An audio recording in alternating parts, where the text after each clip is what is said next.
안녕하세요. 금나침반입니다. 자, 자금이 급하게 필요해. 아니면 계획적으로 지금 자금이 필요하신 분들. 어찌됐든 자금이 필요해.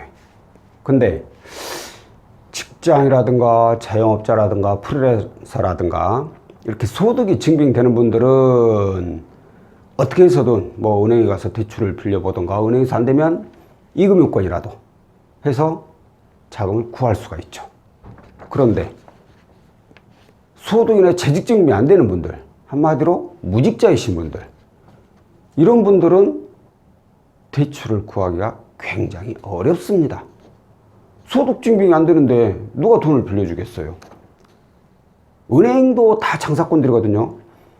채무자한테 돈을 빌려줄 때는 이 돈을 안 떼이고 잘 받을 수 있겠다 라는 판단이 서야 돼요. 그렇게 해가지고도 그렇게 꼼꼼하게 체크하고도 빌려줬는데 떼이는 경우가 많은데, 하물며 소득도 증빙이 안 되는 분들한테 쉽게 돈을 빌려주겠습니까? 그런데 이런 소득이 없는 분들, 소득이 있더라도 원하는 자금을 구하는 방법이 몇 가지가 있긴 하죠. 가장 첫 번째가 담보대출. 현재 본인 소유의 주택이 있다면 그 주택을 담보로 해서 대출받는 방법이 있죠. 근데 이걸 원치 않는 분들이 많죠. 어떻게 해서 마련한 내 집인데, 이 집 하나 딱 가지고 있는데 이걸 담보로 해서 대출받아가지고 나중에 혹시 잘못되면 이 집 어떻게 날아가 버리면 어떻게, 이런 고민을 하시게 되죠.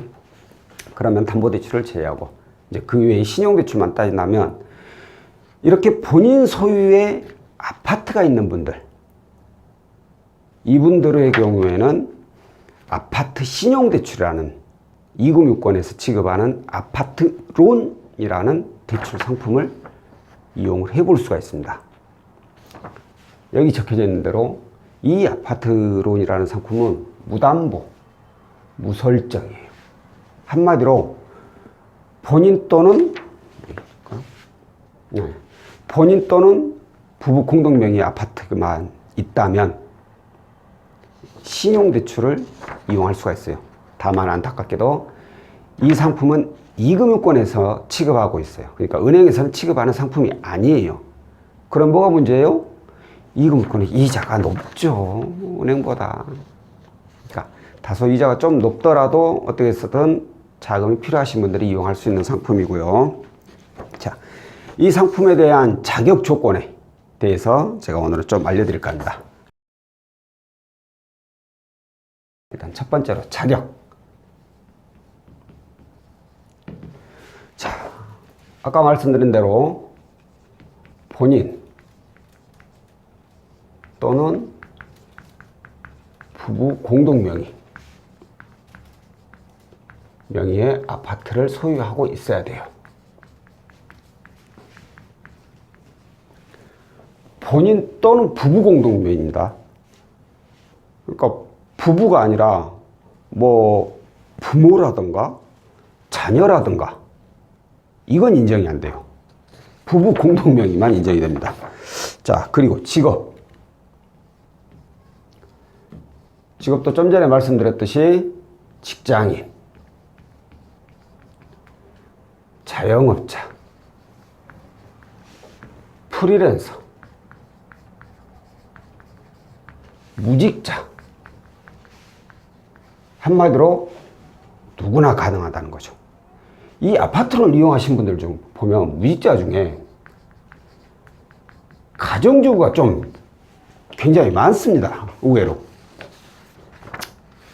이제 그 이유는 본인 소유인 경우도 있고 부부 공동 명의 경우가 좀 많이 있어요. 그런데 가정주부분들이 이렇게 대출을 많이 이용하는 사유를 좀 들어보면 아무래도 친정 쪽에 친정을 도와주거나 아니면 자기 형제들 어떤 사업 지원금으로 조금 보태주고 아니면 빌려주고 그러다가 이게 감당이 안 되는 거예요. 점점 커지는 거예요. 그래서 아파트론이라는 것을 이용해 가지고 그 필요한 자금들을 좀 채우는 경우가 종종 있더라고요. 사실대로 말하면 남편분이 안 도와줄까요? 안 도와주나? 자, 이렇듯 저간 직업은 그 어떤 누구나 상관없이 다 가능합니다. 자, 그렇다면 그럼 직업도 없고 아무것도 없어. 그냥 아파트 하나 가진 것 뿐이야. 그럼 누구나 다 돼요? 무조건 돼요? 그러진 않죠, 또. 어떻게 그냥 무조건 되겠습니까? 자, 신용 등급. 신용 등급은 우리 그 대표적인 신용정보 사이트 있죠? 나이스지킴이.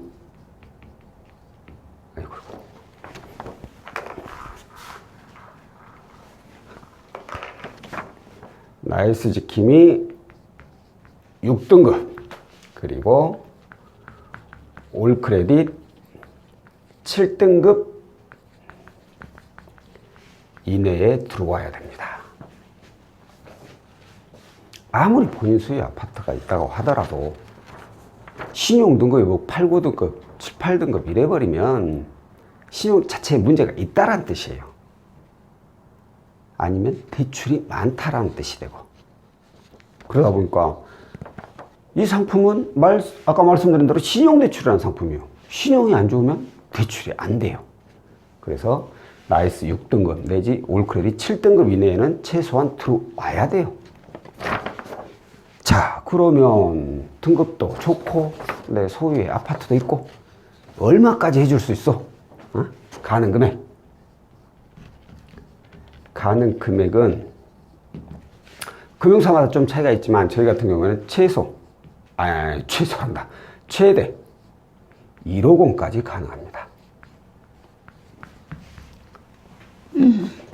신용대출로 1억 원까지? 라고 되어 있지만 실상 이렇게 나가는 건 쉽지가 않죠. 이렇게 나가는 경우에는 소득도 있고 신용 등급도 좋고 대출도 거의 없고 그러신 분들인데 그런 분들이 아파트를 왜 써? 그것도 이금융권에서 취급하는 것을 은행 가서 대출 받아야지. 그러니까 뭐 가장 좋은 결과였을 때 이렇게 된다는 거고, 제가 봤을 때 평균 사이즈 평균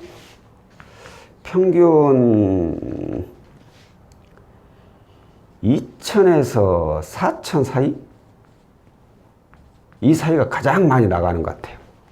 좀 폭 넓긴 한데 등급이 좀 좋으신 분들은 4천이 나오는 경우가 많이 있고, 등급이 이처럼 6등급, 7등급 딱 막 빠지신 분들은 2천만 원 정도 나오는 경우가 많고, 뭐 1,000만 원 나오신 분도 많고. 왜냐면은 부채가, 등급은 이렇게 6등급, 7등급인데 부채가 별로 없어. 그런 분들은 2천만 원 나올 수 있고, 등급이 이러면서 부채도 좀 있어. 그러면 그분들의 경우에는 돈 1,000만 원밖에 안 나오는 거죠. 1,000만 원도 근데 적은 금액은 아니죠. 근데 이 부채 비율은 상황에 따라서 좀 차이가 있어요. 이 금융사에서 조회를 할 때 무직자라고 해서 그냥 소득이 아무것도 발생이 되진 않아요. 추정소득이라는 게 있어요. 그러니까 이 무직자가 뭐 신용카드를 몇 개 이용하고 얼마나 한도를 이용하고 있고 뭐 이런 거에 따라서, 왜? 카드를 이용하면은 그 카드를 갚을 능력은 있어야 될 거 아니에요. 본인이 벌어서 갚든 아니면 배우자가 벌어다 줘서 그걸로 갚든 어찌됐든 뭔가 갚을 돈이 있다는 얘기죠. 이런 걸 이제 추정소득으로 따지는 거죠. 아니면 뭐 은행의 예금이라든가 이런 걸로 따져가지고, 아, 이분은 무직이어도 소득이 이 정도는 된다. 그래서 그 소득에 맞춰서 대출이 되는 거죠. 자, 그러면 좋았어. 금액 잘 나와. 금리는 가장 중요한데, 금리는 어떻게 해? 적용 금리. 자, 제가 아까도 말씀드렸죠. 이 상품은 이금융권에서 취급하는 금리 상품이에요. 그러다 보니까 뭐 최저로 따지면 뭐 은행 금리하고 비슷하죠. 5.75부터 최대 24%까지. 어마어마하죠. 24%면 법정 최고 이율이죠. 자, 최저. 아까 정말 1억 원을 정도 받을 정도 되시는 분들은 이런 최저 금리가 적용이 되죠. 근데 아까 말씀드린 대로 이런 분들은 솔직히 거의 없죠. 그냥 은행 가서 알아보는 게 훨 낫죠. 그래서 어떻게 보면은 금융사에서 가장 좋은 상황인 경우에 이 정도라는 거고, 최대 24%. 이건 이제 법정 최고 이율이에요. 아무래도 이금융권이다 보니까 대출 금리가, 아니, 신용 등급이 높을수록 금리는 높아질 수밖에 없어요. 그래서 아예 그냥 법정 최고 금리까지 정해 놓은 거예요. 하지만 이 법정 최고 금리로 진행되는 경우는 거의 없고요. 이보다, 하다못해 이보다 1, 2%는 낮죠. 근데 제가 봤을 때 평균 10%대 중반. 여기서 많이 실행이 됩니다. 자, 6등급, 7등급이야. 조율해보면 대체적으로 나오는 금리대가 이런 분들은 10%대 후반, 20%까지도 가요. 근데 이거 5등급, 5등급, 4등급, 5등급 이렇게 나오면 10%대 중반에 많이 나옵니다. 그리고 3등급, 4등급 이렇게 나오면은 10%, 아니 2등급, 3등급 이렇게 나오면 10%대 초반에도 많이 나가고요. 근데 평균 그냥 10% 중반 이렇게 생각하시는 게 가장 편합니다. 자, 여기까지 이제 다 좋죠. 대충 보면 직업이 있든 없든 상관없고 신용 이 안에 들어가면 되고 가는 거면 최대 조용. 그래도 안 되는 분들이 있죠. 불가사유. 불가사유는 빨간색으로 해볼까요? 불가사유. 과다채무자. 그리고 연체이력, 연체기록, 보유자, 그리고 신용불량 등. 과다채무자.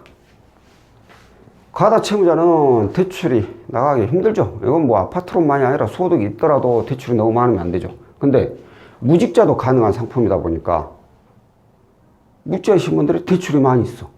그러면 어렵죠. 그 대출금 갚기도 힘들 건데 이것까지 대출 나가버리면 사고 나겠다는 그런 얘기밖에 안 되죠. 자, 연체기록 보유자. 연체자주에 당연히 신용 등급이 좋을 리도 없죠. 여기서 이미 걸려가지고 안 나오겠죠. 하지만 혹시라도 6, 7등급 된다고 해서 연체기록이 있는데도 6, 7등급이 됐다고 해서 무조건 된다는 얘기가 아니죠.